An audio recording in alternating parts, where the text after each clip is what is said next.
여러분 주말 잘 보내셨습니까? 뉴스파이터 김명진입니다. 어느덧 9월에 이 3분의 1이 다 됐네요. 9월 10일 월요일 뉴스파이터 본격적으로 시작해 보도록 하겠습니다. 오늘 도와주실 네 분을 소개해 드리겠습니다.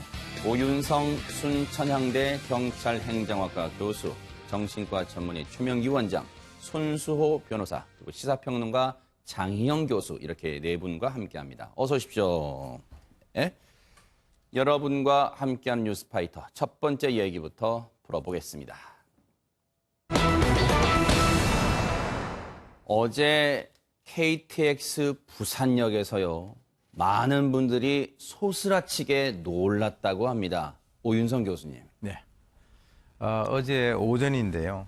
이제 원래 이 남성이 경부선 그 동대구역에서 KTX 111호를 타고 무임승차를 했습니다. 아하. 그러다 그 과정에서 이제 그 승무원에게 적발이 됐는데요. 그렇죠. 10시 5분에 그 부산역 11번 플랫폼에 도착을 하고 난 이후에 네. 이 KTX 승무원이 부산역 승무원에게 남성을 인계하는 그 과정에서 문제가 발생이 됐습니다. 네네. 이 남성이 본인이 휴대를 하고 있던 그 흉기를 갑자기 꺼내들고 근처에 있던 그 60대 그 환경 여성인데요. 환경미화원을 붙잡고 인질극을 벌이면서 이제 저항을 하는 사건이 발생했거든요. 네. 그래서 이제 출동을 한 철도 경찰관 6명과 네. 부산 동부경찰서 소속 그 경찰관들과 인질극을 벌이면서 약 15분 정도 대치를 했습니다. 아이고. 그래서 이 남성이 환경미화원을 데리고 열차 선로를 가로지르려고 하다가 네. 결국은 혼자 펜스를 넘어가지고 열차 승무원 식당에 잔입을 해가지고요. 네. 약 10분 정도 이제 그 TV 또는 뭐 도자기를 던지면서 아주 격렬하게 저항을 했는데요. 네. 결국 이 경찰이 창문 너머로 테이저건을 쏴서 범인을 검거한 그런 사건입니다. 정말로 이 인질극을 벌인 남성이요, 다급한 과정에서 이 도주를 하다가 이 인질로 데리고 있던 환경미화원분을 중간에 이 풀어줬기 천만 다행이었지, 안 그랬으면 더 아찔한 상황이 연출됐을 것 같은데, 당시의 대치 상황 그리고 검거 과정 한번 보시고 이어가 보도록 하겠습니다.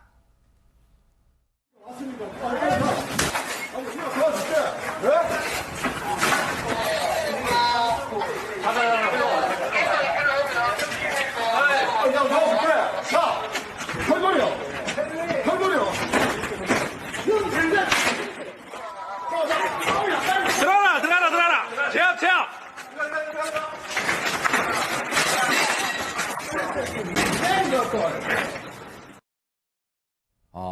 오윤성 교수님, 지금 저 장면 보니까 이게 영화에서나 볼 법한, 범죄 영화에서나 볼 법한 검거 장면인 줄 알았는데 실제로 좀 저렇다고 하니까 너무 오싹합니다. 네, 그렇습니다. 지금 이제 사실 이 테이저건을 사용을 해서 범인을 검거한 그런 사례들은 이제 여러 차례가 있는데요. 네.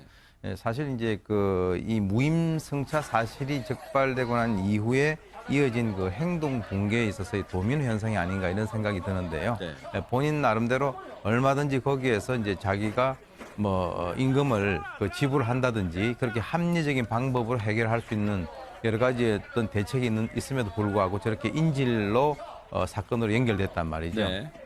저런 상황에서는 이제 경찰은 할 수 없이 이제 이 테이저건을 사용을 할 수밖에 없는데요. 사실 저 테이저건이라고 하는 것이 네네. 2004년에 서울에서 강간 사건 그 피의자를 검거하려고 하던 그 경찰관이 그 검거 과정에서 사망한 사건이 있었습니다. 아하. 그래서 이제 2005년도에 도입을 했기 때문에 네. 우리나라에 들어온 지는 한 13년 정도 되는데요. 네. 예, 저것은 이제 실제로 이제 여러 분들이 보셨겠지만은 예, 저 테이저건의 유효 사거리는 한 5 내지 6m 정도 되고요. 순간적으로 5만 볼트의 전류가 흘러서 아하. 이 전선이 달려있는 전기침 2개가 나가가지고 범인을 제압을 하는 것입니다. 그래서 이제 저것이 어떤 의미에서는 좀 그 위험한 그런 그 물건이기 때문에 네. 지금 규정상에는 얼굴에 대해서 직접 발사를 하지 못하도록 돼 있고 네. 14세 미만 그리고 임산부에 대해서는 사용을 하지 못하도록 돼 있는데요. 아하. 이번에 이제 그 테이저건에 의해서 제압된 또 다른 사례가 되겠습니다. 네.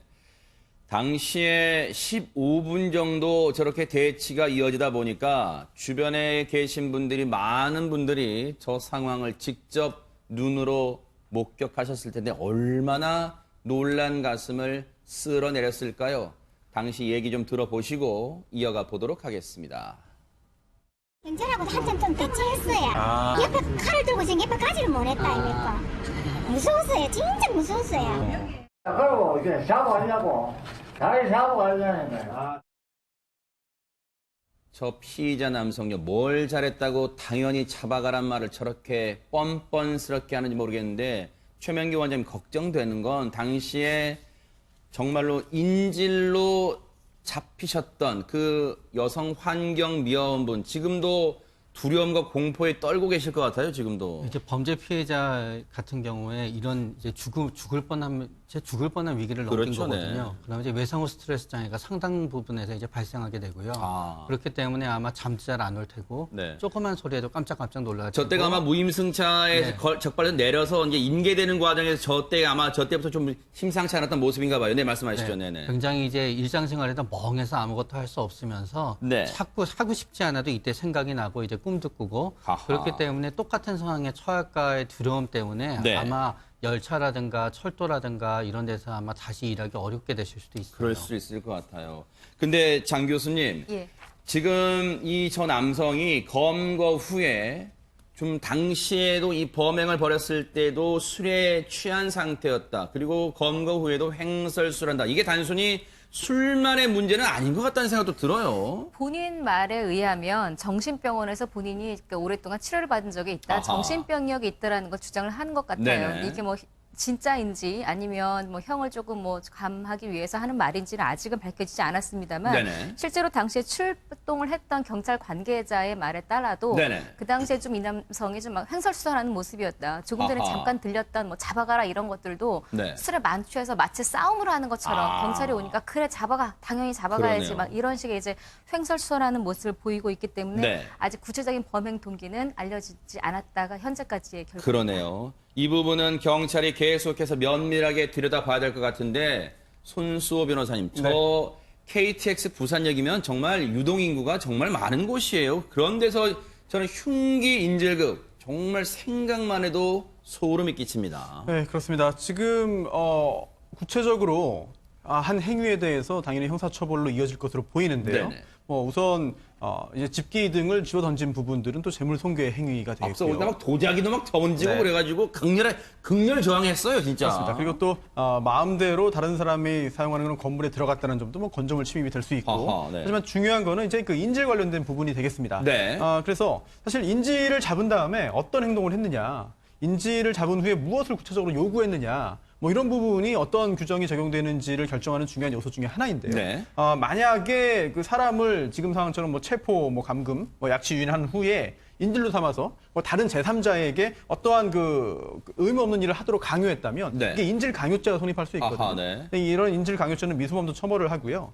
또 법정형이 굉장히 높습니다. 네. 3년 이상의 유기징역입니다. 네. 여기에 더해서 만약 그런 인질 강요 행위를 하는 과정에서 다른 사람에게 상해를 입혔다면요, 형량이 굉장히 크게 올라가는데요. 네. 무기 또는 5년 이상의 징역이에요. 하하. 그리고 또 다행히도 이번 사건 같은 경우에는 그렇게까지 번지진 않았습니다만 인질 강요 행위를 하다가 사람을 살해한 경우에는 법정형이 사형 또는 무기징역입니다. 아, 네. 굉장히 무겁게 처벌을 하고요. 네. 또 애초에는 이게 예전에는 형법에 이런 규정이 없었는데 네. 95년에 새로 신설된 그런 범죄 규정이거든요. 네. 그만큼 굉장히 중하게 우리 네. 법이 바라보고 있는 행위가 바로 이런 인질 강요죄가 되겠죠. 혹시 이 남성, 뭐 언론 보도 등을 통해서 당시 자신이 술 취해서 그랬다라고 말을 하면 혹시라도 감형될까봐 그런 생각에 그런 말 했다면 이건 오판입니다. 뉴스파이터가 늘 지적하지만 이제는 사법부도 그런 걸 봐주지 않습니다. 지금 검거가 된 이후에 경찰이 면밀하게 조사를 하고 있을 텐데 경찰 얘기 들어보시고 이어가 보도록 하겠습니다. 그 부분은 확인이 아직은 안 됐겠죠? 누나까지는 확인했습니다. 네, 횡설수설을 하지만 대화가 아주 논리적이고 아주 정확하기 때문에 어떤 정신적인 문제라고 단정하기도 좀 그렇습니다. 조금 더 해야지 전화를 주시면 예, 지금은 조금 이르네요. 오윤성 교수님, 지금 뉴스파이터 제작진이 취재한 바에 따르면 이 횡설수설은 하고 있지만 일단 또 대화는 논리적으로 하고 있다고 해요. 그래서 정신적인 문제가 있다고 지금 단정하기는 이른 감이 있다. 무엇보다도 지금 이 발단이 자신의 무임승차가 적발돼서 인계되는데 지금 앙심을 품은 거 아니에요, 지금? 네, 그렇습니다. 아까 제가 말씀을 드렸지만은 이 무임승차 사실이 적발이 되는 그 과정에서 이렇게 또 일파만파로 네. 문제가 커진 것이거든요. 근데 굉장히 중요한 것이 이번에 인질극을 벌리게 된 것도 이 사람이 어떻게 흉기를 갖고 있게 됐냐라면 경주에 있는 한 식당에서 이제 아마 본인이 훔쳤다 이렇게 진술을 하고 있는 것 같아요. 그런데 이제 지금 그 KTX에 무임승차를 한 것도 문제지만 저 흉기를 들고 차량에 탑승을 했다라고 하는 것도 네. 상당히 문제죠. 네. 지금 이제 보게 되면은 뭐 올림픽 기간이라든가 이런 경우에 뭐 KTX에 대해서 뭐 주요 역 검색 강화 지시가 내리게 되면 저희가 좀 이렇게 검색을 하게 되는데 보통 때는 잘 아시겠습니다만은 이제 그 실내 확보선이라 그래가지고 그 선에 들어갈 때도 그냥 본인들이 그냥 들어가지 않습니까? 아하, 네. 왜냐하면 모든 게 전부 다 이제 지금 이제 전자화돼 전자화돼 있죠. 있으니까. 네.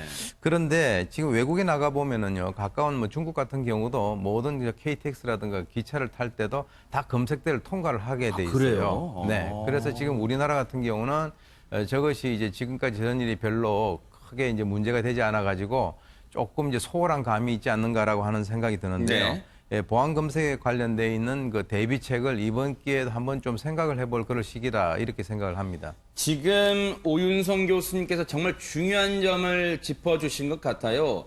손수호 변호사님, 지금 이 남성이 흉기를 가지고 아무런 제재 없이 KTX, 정말 수많은 승객들이 타는 KTX에 그냥 올라탈 수 있었다. 이 부분은요, 지금 우리 당국이 다시 한번 지금 이거 원점 재검토 한번 해봐야 됩니다, 지금. 네, 일단 이제 이런 기차 그 이용 약관을 보면은요, 네. 뭐 흉기 등을 소지한 경우에 그 탑승, 승차를 거부할 수 있다는 내용이 들어 있습니다. 아, 그래요? 네, 그렇기 때문에 정말 그러한 부분들을 소지하고 있는지를 확인할 그런 근거도 존재하는 거죠. 네. 그리고 또 이러한 범죄로 이어지지 않도록 막기 위해서도 당연히 다수의 그런 승객의 안전 등을 위해서도 당연히 그런 절차가 있어야 되는데 네. 현재 이제 그런 절차가 이행되지 않고 있습니다. 그리고 또 안타까운 부분이 뭐냐면 뭐 법원에 들어갈 때, 법정에 들어갈 때도 마찬가지인데 아하. 뭐 이제 보안 검색을 철저히 하면 좀 민원이 또 많이 발생합니다. 네. 아니 왜 이렇게 시간 없고 바쁜데 왜 이렇게 나를 이제 귀찮게 하느냐? 네. 왜 다른 데는 안 하는데 여기만 하느냐? 네. 라는 그런 그 불만들이 제기되기 때문에 사실 이거를 철저하게 하는 게 또 쉽지 않거든요. 네. 하지만 이제 많은 사람들이 동시에 이용을 하고 그리고 또 밀폐된 공간 내에서 이런 사고가 발생했을 경우에는 굉장히 큰 피해로 이어질 수 있기 그러니까요. 때문에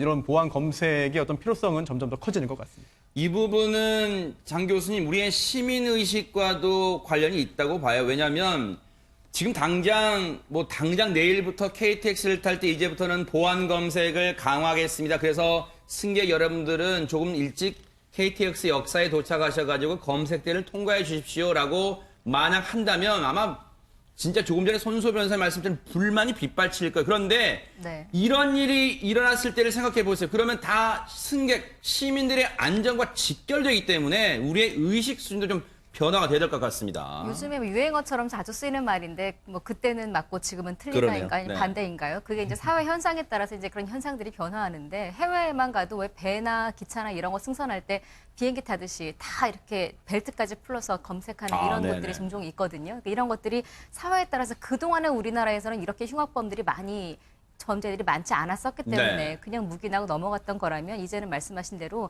시민들이 여기다 위기의식을 얼마나 느끼냐에 그러니까요. 따라서 이게 제도화가 되느냐 아니냐 이제 이게 결정이 되지 않을까 싶습니다. 네.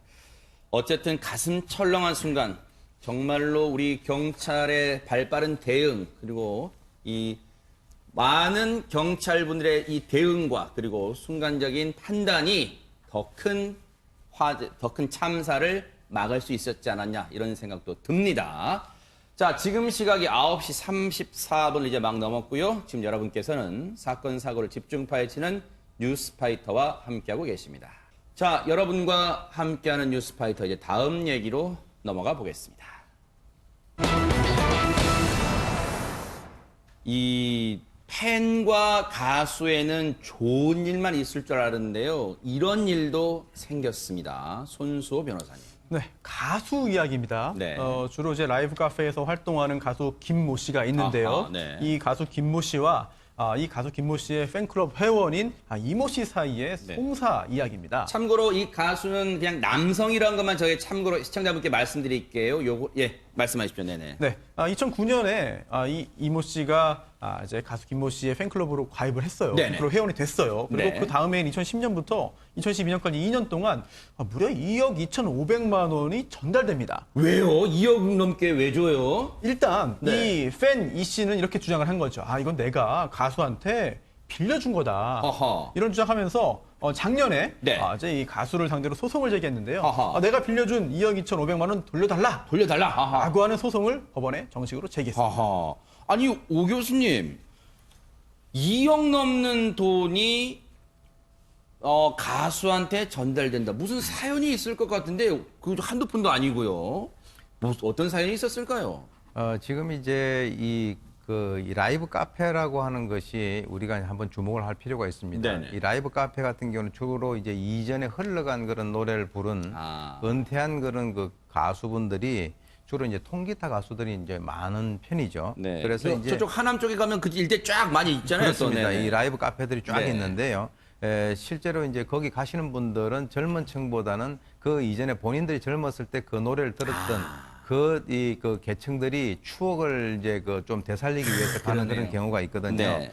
그래서 이제 과거를 회상한다라고 하는 그런 차원에서 이제 인간적인 공감대가 형성이 되고요. 네. 또 사실 이제 그분들이 아주 유명할 때는 거기에 가셨던 그 고객들이 자주 접하기가 어려운 그런 가수들이었었어요. 그럴 수 있네요. 네. 그런데 이제 이제는 은퇴를 했기 때문에 네.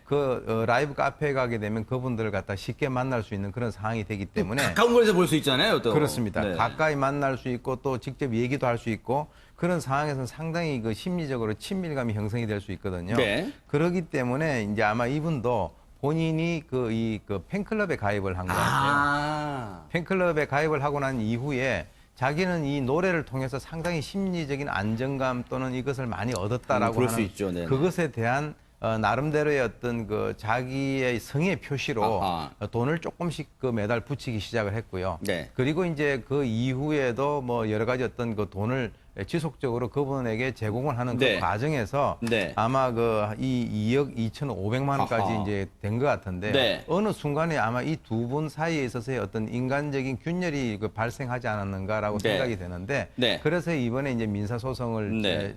제기를 하고 거기에 대한 돈을 돌려달라라고 네. 하는 이 소송을 제기를 한 것 같습니다. 일단 그 부분은 저희가 잠시 짚어보고요. 그런데 장 교수님, 예.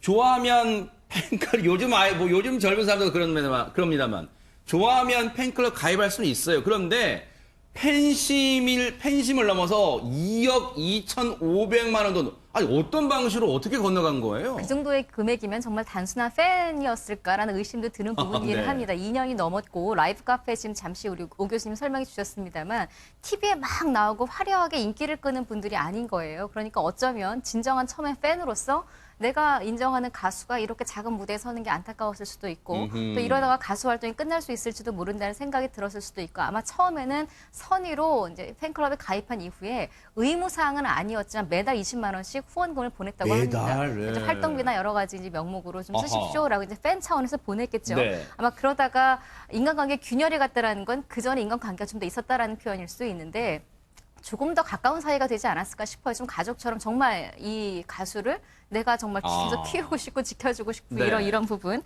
그래서 이제 그 다음에 돈이 오가게 됩니다. 예를 들어 노래방 기기에 이 가수의 음원을 등록을 하는데 한 1,000만 원 정도가 들어가는데 그 1,000만 원을 이제 후원해주기도 했고요. 대단하네요. 그 다음에 경기도 성남에 땅이 한 88평이 있었나 봐요. 이거를 주겠다라는 증서를 쓰기도 했고요. 네. 그 다음에 좀 가게를 차렸는지 뭐했는지 인테리어가 좀 필요한데 이제 인테리어 비용으로 상당히 큰 어허. 금액이 이 가수에게 전달이 된 겁니다. 저 가수가 운영하는 어떤 이 조그만 가게가 있었나 봐요. 조그만지는 모르겠습니다만 어떤 가게가 있는데 그 인테리어 비용으로 또 돈이 들어갔나 봐요. 그런데 최명기 원장님 아무리 팬심이라지만 2년 사이에 2억 2,500만 원 이게 쉽지는 않은 돈 같아요. 이분의 이제 이 사건을 보다가 보면은 당신의 노래로 많은 위안을 받았다며 이제 시작이 됐었던 것 같아요. 그러니까 반대로 해서 이렇게 하면 이분은 어떤 한 인생의 시점에 있어서 살아갈 이유가 이분의 이제 노래밖에 없었던 시점이 있는 거예요. 아하. 그러니까 본인한테는 굉장히 고마운 존재였고 살아갈 네. 이유가 되는 거고요. 아하. 그런 다음에는 보통 굉장히 자존감이 낮아져 있을 때 굉장히 어떤 가수라든가 유명한 사람이랑 접하게 되면은 본인의 자존감이 좀 올라가서 극단적인 생각을 하다가도 또 볼 때마다 돌리고 그렇게 될 수도 있고요. 네. 그리고 팬클럽이라는 것은 알게 모르게 위계 질서가 있고 네. 그 안에서 또 경쟁이 벌어지거든요. 아하. 그렇기 때문에 많이 어떤 그 돈을 주고 뭔가 네. 이렇게 도움을 줄수록 거기서 올라가게 되는 부분이 있게 되는 아하, 거고요. 네. 그러면서 가수랑 직접적인 관계를 맺게 되면서 저는 인테리어 비용을 주고 한 걸 보면 둘이 적어도 어느 정도 대화가 이루어지는 수준이 있었다고 생각이 돼요. 그러니까 그냥 바라만 보는 사이는 아니었을 것 같아요. 네. 그때부터는 아마 이 돈을 갖다 주긴 하지만 아마 이거를 결국은 나와의 관계가 굉장히 지속적인 어떤 의미에서는 지속적인 관계에 대한 어떤 믿음이 있어서 이 돈을 갖다 주었을 가능성이 또 있어요. 아하. 근데 이게 이 사안이요. 오윤성 교수님, 이게 지금 재판까지 간 상황인데 그러면 횟수로 2년에 걸쳐서 2억 2,500만 원의 돈이 건네졌다면 우리 보통 그런 거 하잖아요. 내가 지금 얼마를 빌려드립니다. 뭐 차용증 같은 거 그런 거 있을 거 아닙니까?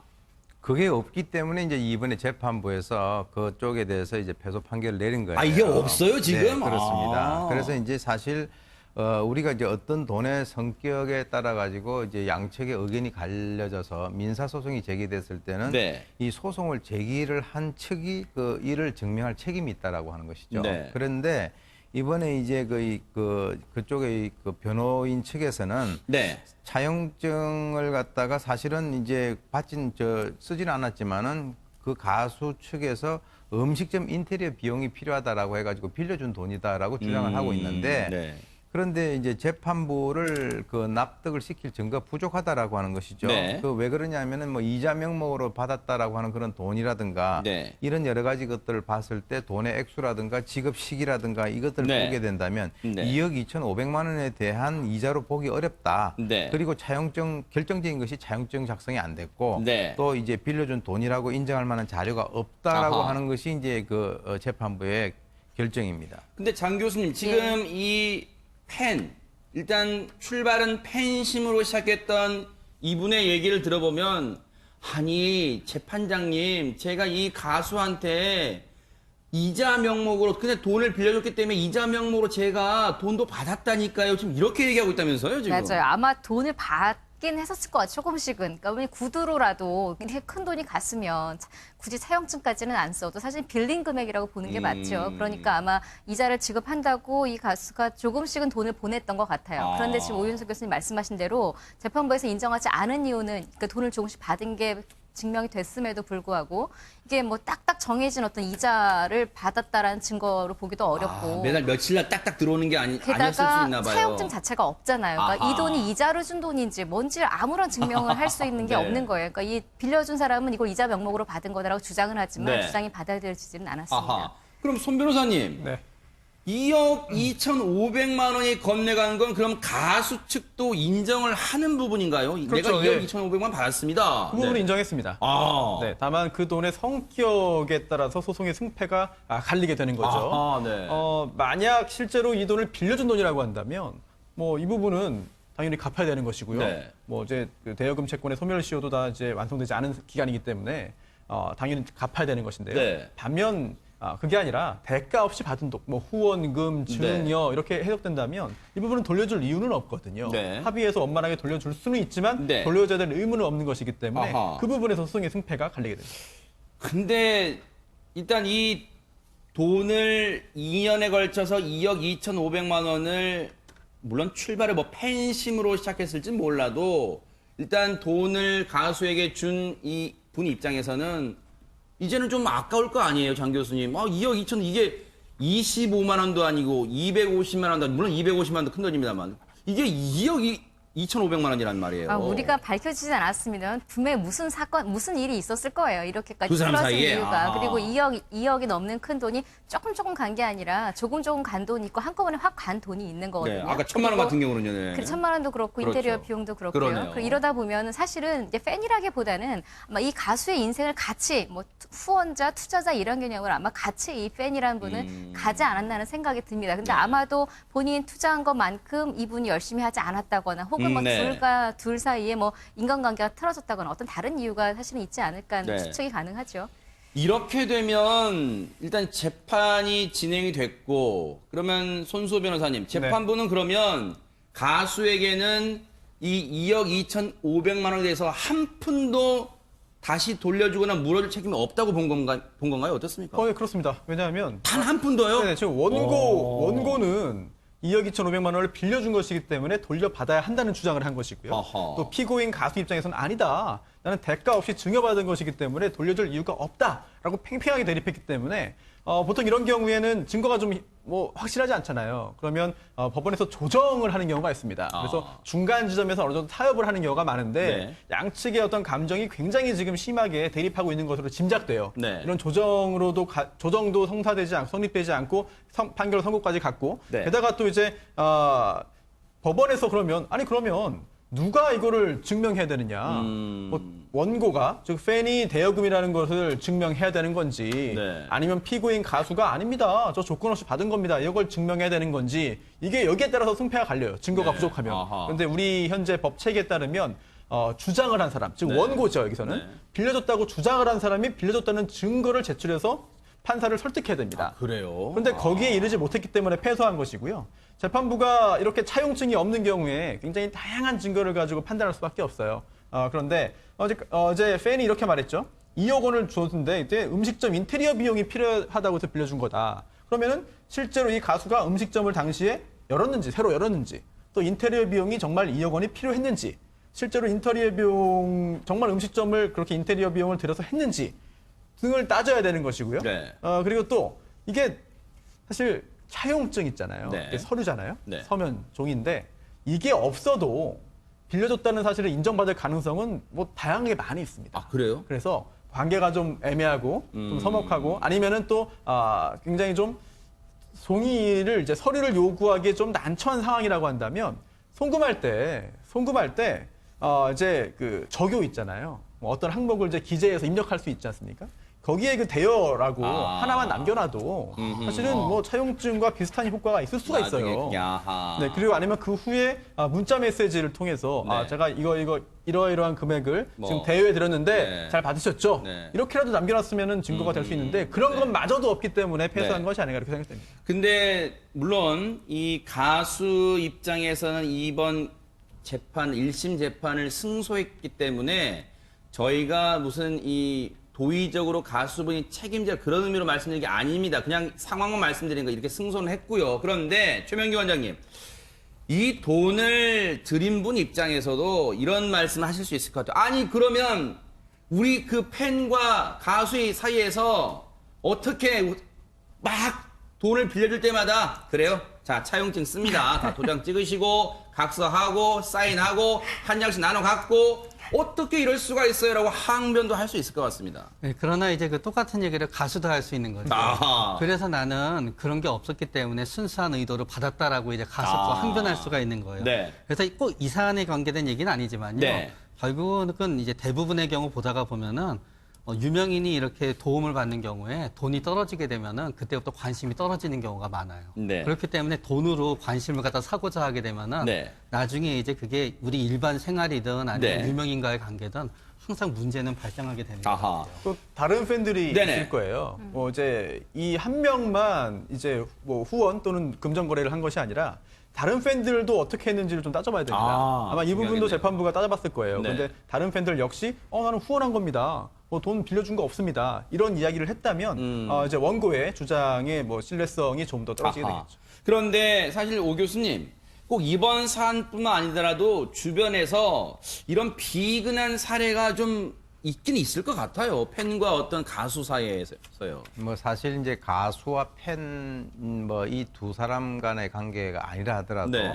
한쪽에서 호감을 가지고 또는 호감을 줄 수 있는 그런 사이 같으면 이와 유사한 형태는 늘 벌어질 수가 아하, 있어요. 네. 왜냐하면 이제 인간관계라고 하는 것이 서로 좋을 때는 전혀 문제가 되지 않는데 그렇죠. 일단 그 문제가 생겨서 갈라지면 왼수가 되는 것이거든요. 그렇죠. 네네. 그래서 이제 그 사실 이 조그만 그 스몰 토큰, 즉 성의를 표시하는 것은 사람과 사람 간에 있어서의 그 윤활유의 역할을 하는 것은 분명합니다. 네네. 그런데 이 호감과 이 선의로 시작이 됐는데 결국은 이것은 금전관계를 통해서 이제 소송으로 얼룩지는 그런 결말에 이르게 됐는데요. 네네.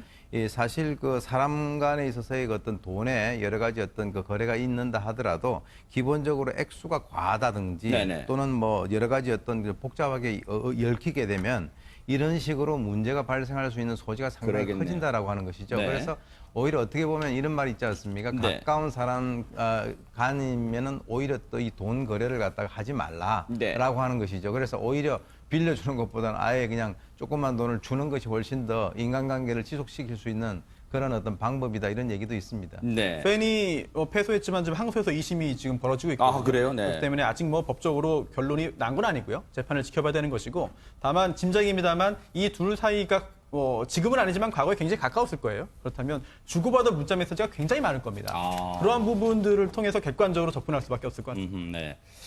어쨌든 이 사안 항소심까지 일단 패소 1심에서 이 패소를 한 이른바 팬의 입장에서 다시 항소를 했다고 하니까요. 혹시 이 재판도 어떻게 흘러갈지 뉴스파이터가 추적해 보도록 하겠습니다. 자, 여러분과 함께하는 뉴스파이터 이제 다음 얘기로 넘어가 보겠습니다. 뭐 학생들, 특히 대학생들 뭐 대리 출석, 대출한다 그러잖아요. 대리 출석 이런 건 들어봤습니다만 수술방에서도 이런 일이 일어난다면 여러분 믿기시겠습니까? 손수호 변호사님. 네, 그동안 이런 그 유령 의사, 고스트 닥터 이런 그 여러 가지 그런 논란들이 있었고 네. 우리가 있었는데 실제로 그런 일이 발생했습니다. 아하. 네, 올해 5월에 있었던 일인데요. 네. 부산 영도에 있는 한 정형외과입니다. 네. 이 정형외과 수술실에 의사가 아닌 다른 사람이 들어갔고요. 네. 또 단순히 들어간 것뿐만 아니라 수술을 집도했고요. 네. 또 그냥 수술도 아니고 환자를 전신 마취한 후에 수술을 할 정도의 큰 수술이었어요. 네. 어깨 수술이었는데 그런데 이 의사가 아닌 다른 사람, 뭐 의료인도 아닌데 수술을 한 집도한 다른 사람이 누군가 알고 봤더니 네. 참 황당하게도 네. 이 의료기기 납품업체의 영업사원이었습니다. 아하. 이 영업사원이 이제 간호사와 함께 들어가서 전신마취 시키고 네. 환자를 수술했고요. 네. 그 후에 진료 기록, 수술 기록 등에 대한 네. 여러 가지 조작까지 이어졌습니다. 그러면 이 손수호 변호사님이 말씀해 주신 이 정황이요. CCTV에 고스란히 담겨 있었습니다. 보시면서 얘기를 이어가 보도록 하겠습니다. 한 정형외과 정형외과 병원입니다. 검은 양복 입은 사람 들어가죠? 저 남성이 바로 영업사원입니다. 그렇게 다시 나왔다가 어떻게 하는지 보세요. 뭘 들고 나오죠? 다시 수술복을 입고 들어갑니다. 조금 전에 양복을 입었던 영업사원이 수술방에 이제 들어가는 거예요. 간호사들도 같이 따라 들어갔죠? 지금 이 환자는 어깨를 다친 환자가 혼자 링거병을 들고 들어갑니다. 그리고 저 사람 누구냐? 바로 해당 정형외과 원장입니다. 원장은 나중에 들어갑니다. 그리고 수술 마친 지 얼마 안 돼서 마치지도 않았는데 수술을요. 중간에 나와버립니다. 이게 원장입니다. 지금은요. 의사가 수술방에 나와버립니다. 저렇게 양복을 입고 병원 밖으로 나가버리죠. 수술이 아직 안 끝났는데 말이죠. 그 사이에 영업사원, 의료기기 영업사원은 안에서 그 어깨를 수술해야 되는 환자에게 전신마취까지, 여러분 전신마취가 얼마나 위험한 건지 아시죠? 부분마취도 아니고 전신마취를 하는 수술을 했는데도 혼자, 이른바 집도를 했다 그러죠? 혼자 의료기기 영업사원이 수술을 끝내는 상황인데 결국 앞서도 손수호 변호사님 말씀하셨죠? 해당 환자는요, 뇌사 상태에 빠져버리고 맙니다. 심정지가 왔고요. 결국은 뇌사의 판정을 받게 됩니다. 오윤성 교수님, 이런 어처구니 없는 일이 어떻게 일어날 수 있습니까? 사실은 이제 의사분은 진료를 해야 되고 영업사원은 영업을 해야 되는 것이죠. 그런데 이제 영업사원이 이제 그 진료뿐만 아니라 이제 그 마취과 의사 그리고 정형외과 의사 역할까지 했기 때문에 너무 황당한데요. 네. 사실 지금 이번에 이제 그 보신 저 환자분이 받는 그 수술이 견봉 성형술이라고 한다 그래요. 네. 근데 이게 이제 내용을 보게 된다면 어깨뼈의 그 바깥쪽 끝부분을 깎아내고 이걸 평평하게 다듬는 그런 수술인데요. 아. 이건 내시경 장비를 통해 가지고 염증을 제거하고 뼈를 아하. 다듬는 수술, 아주 전문적인 수술로 알려져 있습니다. 네. 그런데 이제 여기서 우리가 좀 주목을 해야 될 것이 네. 이 수술 과정에서 내시경 장비가 쓰인다는 거예요. 네. 그런데 이제 이 영업사원 이 A씨 같은 경우는 이 내시경 의료기기에 붙어 있는 이 소모품을 판매하는 사원이기 때문에 네. 관련 장비를 잘 다룰 수 있다라고 하는 것은 우리가 인정한다 하더라도 네. 그 장비를 잘 다룬다라고 해서 본인이 마취부터 어깨 절개부터 해서 시술까지 한다라고 하는 것은 이게 도대체 2018년 대한민국에서 이제 버젓이 벌어질 수 있느냐라고 하는 그런 사실에 대해서 국민들이 상당히 충격을 받을 수 있다라고 하는 거죠. 네. 사실은 이제 어떻게 보면 불행한 그 환자 같은 경우는 자기도 어떤 사람도 저런 상황에 자기가 처할 수 있다라고 하는 그런 측면인데요. 네. 그래서 이제 이건 사실 제가 볼 때는 그 의사분들의 자존심 문제가 아닌가 네. 그렇게 저는 생각을 합니다. 이 사건을 수사 중인 경찰과 그리고 취재를 나온 언론을 상대하는 해당 병원 측의 태도를 한번 보시고 이어가 보도록 하겠습니다.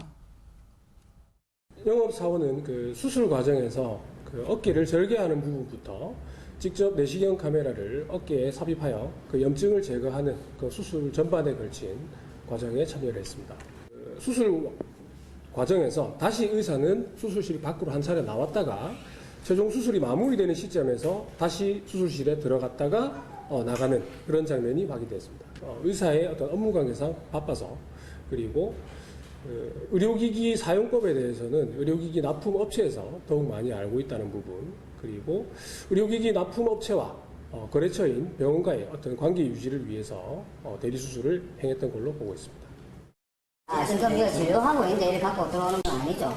제가 그게 응해야 될 의무는 없습니다. 마지막 부분은 병원 관계자 얘기인데요.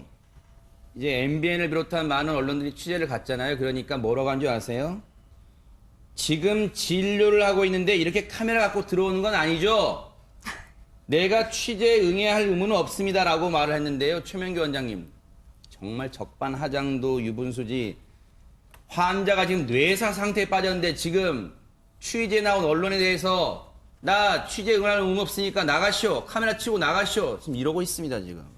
사실은 지금 이제 진심 어린 이제 사과를 하고요. 네. 그런 다음에 사안에 대해서 어떤 명명백백히 어떤 조사에 응해갖고 빨리빨리 유가족의 마음을 최대한 아직은 유가족은 아니죠. 제가 죄송합니다. 아직은 뇌사 상태에 이른 거지 아직은 그 단계이니까요. 그러나 어쨌든 간에 우리 피해받은 가족의 마음을 최대한 달래줘야 되는 부분인데 네. 진짜 이런 태도는 오히려 더 분노를 갖다 불러일으키게 하는 태도인 것 같아요. 아니 근데 영업사원이 그 장비를 다룰 줄 안다고 쳐요. 100번 양보해서요. 최명규 원장님. 그렇다고 의료 지식, 수술 지식이 있는 건 아니잖아요. 네, 그렇기 때문에 이 문제가 가장 커다란 심각한 부분이 뭔가 하면은 본인은 그 진행하는 것만 아는 거예요. 고속도로를 다니면 직진만 알게 되는 거지. 네. 만약에 결국은 환자의 상태가 뭐 피부 색깔이라든가 혈압이라든가 변동이 있었을 때 네. 그게 얼마나 현재 무리가 가고 있는가를 갖다 볼 수 없었던 거예요. 아하. 그렇기 때문에 아마 심정지에 이르기 전까지는 전혀 감지하지 못했을 거고요. 네. 막상 심정지에 이르기 바로 직전에 네. 제대로 심폐소생술이 이루어져야 되는데 네. 이 영업사원은 본인이 기기를 팔기 위한 거와 관계되어 있는 수술에 그것만 알고 있는 거지 네. 막상 환자가 심정지가 오거나 갑자기 혈압이 떨어졌을 때 어떻게 응급 상황에 대처해야 되는지는 이 사람은 하나도 알지 못했었던 거기 때문에 당연하죠.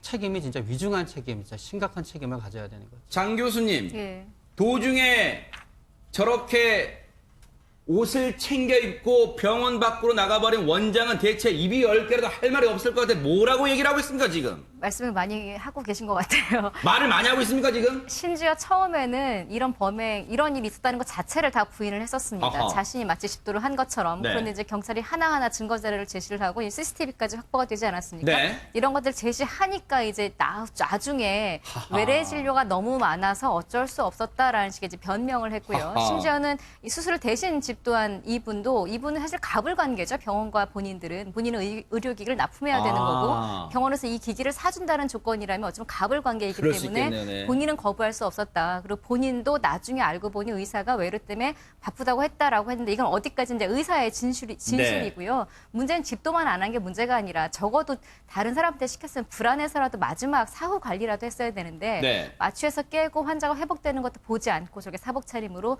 나간 것도 문제가 되고 있습니다.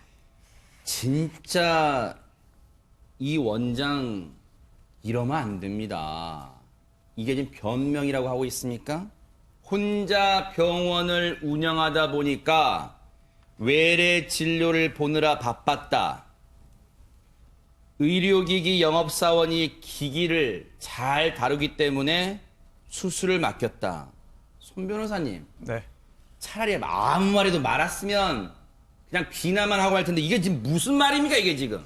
이런 이야기를 하다 보니까 이번이 처음이겠느냐. 그렇죠. 그날만 바쁘진 않았을 거예요. 아하. 네, 그날만 외래 진료가 있지는 않았을 거예요. 네. 그렇다면 외래 진료와 수술이 동시에 있었던 경우가 굉장히 많았을 텐데 아하. 그런 경우를 다 확인한다면 생각보다 이런 대리 집도가 훨씬 더 많이 확인되지 않겠는가 이런 생각도 듭니다. 물론 추정이긴 합니다만 네. 그래서 지금 경찰이 꼼꼼히 들여다봐야 될 것 같은데 오윤성 교수님 지금 환자분의 가족들 입장에서는요 이게 무슨 말을 하늘의 날벼락이에요. 그냥 어깨 약간 돌출된 뼈를 평평하게 다듬는 수술이라고 말했을 것 같은데 이게 지금 환자가 뇌사에 빠졌습니다. 그런데 병원 측의 행태가 저 환자가 뇌사에 빠진 이후에 더 악랄했습니다. 그렇습니다. 사실 이제 이것도 이제 그 이번 내사 상태에 빠지지 않았더라면 그냥 넘어갔을 거예요. 아까 그 말씀하셨듯이 이것이 이번이 처음이냐 아니냐라고 하는 것도 상당히 의심스럽고요. 아주 이제 그 CCTV를 보게 되면 자연스럽잖아요. 네. 그런 상황 자체가 상당히 자연스러운데 네. 이번에 이제 이것도 의료사고 진정서를 경찰에 접수를 하고 난 뒤에 경찰이 이것을 조사하는 과정에서 CCTV를 보니까 저게 밝혀졌단 말이에요. 아하. 그런데 또 중요한 것이 이 의료법에 보면은 이제 수술 전에 반드시 그 가족들에게 동의서를 받게 돼 있어요. 그렇죠. 설명을 하고 동의서를 받게 돼 있는데 그것을 안 했어요. 그래가지고 이제 동의서 서명도 나중에 이제 끝나고 난 뒤에 본인들이 뭔가 범행을 은폐하기 위해서 위조를 한 그 사실도 세상에. 추가로 드러났고요. 또 이제 그 대리 수술 사실을 숨기기 위해서 진료 기록도 허위로 기재를 한 것도 바로 이제 이번에 다 밝혀졌거든요. 네. 근데 이제 실제로 이제 그 환자들이 수술을 갖다 받는 그 상황에서 이번 같은 경우도 이 폐쇄적인 수술실 내부 구조로 인해 가지고 만약에 이번 같이 어떤 사건이 발생되지 않으면 내부적인 고발 없이는 이게 밝혀지기 상당히 어렵다라고 하는 것이죠. 이번 사건 같은 경우에 더 좀 화가 나는 부분이 지금 오 교수님 말씀 저런 부분이에요. 그러니까 집도를 다른 사람한테 맡긴 것 자체가 의사로서 어떤 윤리적인 기본이 문제가 아니라 아주 가장 원초적인 것조차도 안 한 거잖아요. 네. 그래놓고 그렇게 되면 이제 모든 의사들이 사실은 저는 명예훼손으로 오히려 고소고발을 해도 부족할 것 같은 상황인 게 기계 다루는 사람이 아무나 할 수 있는 게 의사라면 우리 의사 자격증을 왜 따고 그렇게 열심히 6년 이상 공부를 합니까? 그런 네. 부분도 그렇고 마지막에라도 좀 사죄라는 마음이 조금이라도 있었으면 모르겠는데 지금처럼 수준절 동의서도 조작을 하고 진료 기록도 본인이 직접 집도한 것처럼 다 간호조무사를 네. 시켜서 위조를 했다는 거 아니겠습니까? 네. 아마도 훨씬 더 가중한 처벌이 이루어지지 네. 않을까 싶기도 합니다. 지금 해당 원장과 의료기기 영업사원은 2사람 구속했고요. 나머지 5명, 간호사 등 5명에 대해서는 일단 불구속 상태지만 검찰에 송치를 했습니다만 최명기 원장님, 한 의료계에 있는 의사분이 이런 얘기를 했습니다. 아무리 간단한 수술이라도 장비를 잘 다루는 것과 수술은 별개다. 아니 이거는요. 꼭 의사만 할 수 있는 게 아니라 삼척동자도 알 수 있는 내용 아니에요? 기계를 잘 다룬다고 수술을 합니까? 맡깁니까? 그리고요. 전신마취 수술을 비의료인에게 넘긴다는 것은 소중한 생명을 다루는 의사 자격이 없다. 당연한 얘기지만요. 그렇다면 혹시라도 지금 이 순간에도 다른 곳에서 이런 비슷한 일이 행해질 수 있는 거예요? 어떻습니까?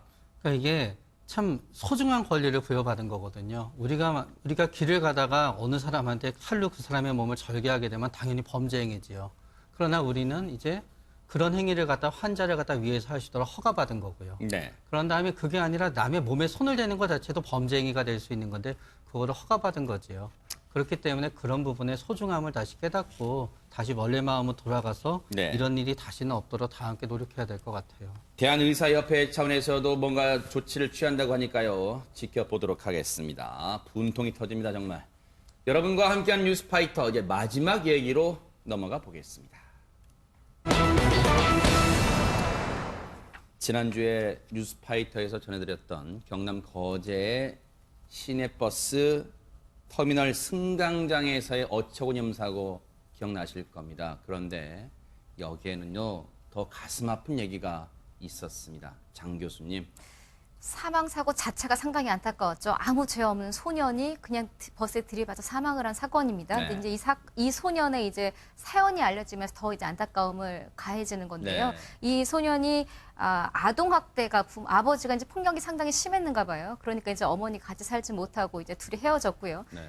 새어머니가 들어왔는데 이제 부모가 같이 이 아이에게 이제 학대를 함께 한 겁니다. 그러다 세상에. 보니까 너무 심해져서 이 부모는 아동학대 혐의로 수감이 됐고요. 이 소년은 지난 7월에 얼마 되지도 않았어요. 이제 보육원으로 옮겨져서 생활을 하고 있다가 이런 일을 당한 건데 지난해 7월에, 지난해 7월이군요. 지난해 7월에 네. 그러니까 이제 사고가 나니까 이제 어떻게 장례를 치러야 되지 않겠습니까? 그러니까 처음에는 가족이 이제 아무도 없고 이러다 보니까 그냥 화장을 해서 마무리를 하려고 했었는데 이제 이런 사연들이 알려지면서 일단은 시장이 이거는 이렇게 간단하게 할 일이 아니다. 제대로 장례를 치르자라고 해서 세상에. 빈소가 마련이 됐고요. 네. 생모가 거제에 이제 살고 있는 것으로 확인이 아하. 돼서 다행히 이제 빈소에 생모가 왔습니다만 그 어머니의 심정은 또 어떨까 이제 많은 것들이 상당히 생각이 날 것 같기도 하고요.